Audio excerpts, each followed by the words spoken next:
білесіздер ме?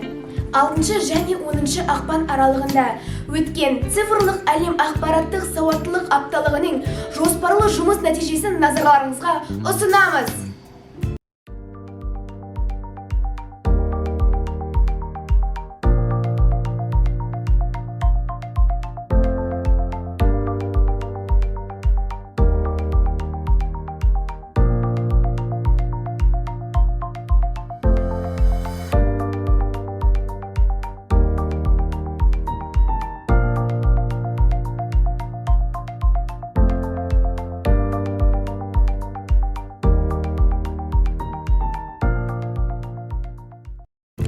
Оқушылардың ақпараттық мәдениетке танымдық қызығушылықтарын қалыптастыру мақсатындағы ерекше шаралар ұстаздың шеберлігі мен оқушының білімімен оң нәтиже көрсетті.